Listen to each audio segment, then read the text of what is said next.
everybody, Pete here with the Golf Paradigm. We're at the lovely Old South Golf Links here in Bluffton, South Carolina. As you can see, it's a beautiful place. We love working here. They've got great staff. It's a great golf course. They got great food. They got great everything. So this is a must to put on your list if you're coming down to the Low Country in the Hilton Head area. But today I want to just kind of give you a little history in the putting world. And when I was creating the putter fitting system that we have that's just taken off, and we can't thank all those enough for your support. One of the things that I looked at was the history of putters and how it affected setup, because as we know, setup determines the motion. But in particular in putting, your setup will often dictate where your body and your brain perceive the hole to be, and then there's also where your eyes perceive the hole to be. So when we looked at the history of putting, and for any of us that are, let's say, 35 to 40 years old and older, if you remember back in the 60s, 70s, and even in the early 80s, it was very difficult to find a putter much longer than 34 inches. In fact, most of them were 32 and 33 inches. But the effect that that had was very good as far as setup and as far as your eye and head position. But before I get into that, let me just continue a little bit on the history. As golfers in particular, the pros wanted to start practicing more. In other words, they started going to the practice green instead of the bar after a round. It was a different era. They started to develop a little back issue because they were bent over for so long because the putters were so short. So what did the manufacturers do? They wanted to keep them happy. They started making putters a little longer, so putters went up to 35, 36, even 37 inches. So golfers went from being bent down like this to a little bit more vertical. Now, what happened was, at least in the research that I've done in an opinion, and this is what we implemented into the putter fitting system, is the head position and the eye position and where the perception of the hole was altered when that happened. So there was the historical change on allowing golfers to practice more and alleviate one thing, but what it did was it created a whole nother issue. And what I mean by that is there are two eye positions. One is an eye plane and one is an eye position within your putting stroke.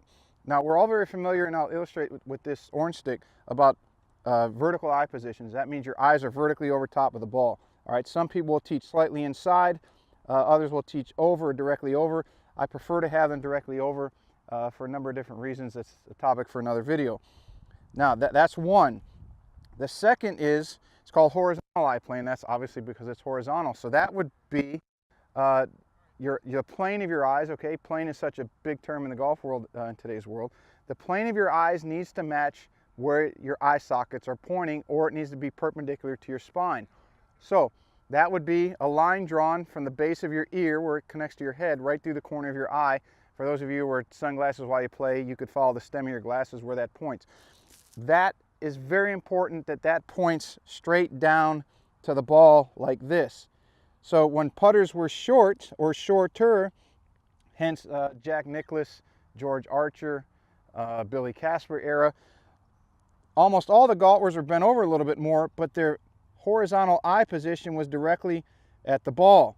When they made putters longer and golfers stood up, now the horizontal eye position is fixated to where it's well beyond the ball. So what happens is, if I wanted to hit a putt to this hole right here, you could get right down the line. In the old days, when the putters were short and guys were bent down more, the back of the head was flat to the ground and the eyes were looking straight out of the sockets, straight down to the ground like this. So when they turned their head, it swiveled on its axis. As putters got longer and they stood up more, the eyes were going down, but the horizontal eye position was well out here. So what happens is, on putts where you can't really see the hole, the proprioception is that the hole is actually out to the right, because remember, you dictate where the hole is off of two things: where your eyes are looking and also where that object is in relationship to your head. All right? So when that happened, golfers have a tendency, and this is where the biggest tendency for golfers to miss weak side putts comes from, because on a left-right putt for a right-hander, if you're used to your chin being up and your head up too far, and you think that your brain perceives the hole to be right where it actually is, how often do you think you're going to make a putt when you're putting to a perceived hole out to the right on a left or right breaking putt? So again, this kind of goes back into the history of putting, how putters were made, how they were manufactured, etc. Now, that does not mean that in today's world everybody should have a 32 or 33 inch putter. But if you'd like to know what length putter you need to have, what lie putter you need to have, what grip, all those great things, just put a comment in down below. post on one of our social media sites, Facebook, Instagram, and Twitter, or send an email to info@thegolfparadigm.com. We wrote one of the most comprehensive putter fitting systems in the game today, and we'd love to help you out with your game. Hey everybody, Pete here from The Golf Paradigm. Thanks for watching the video. You can check us out on Facebook, Twitter, and Instagram. And if you want to watch more videos or subscribe, you can do it right here.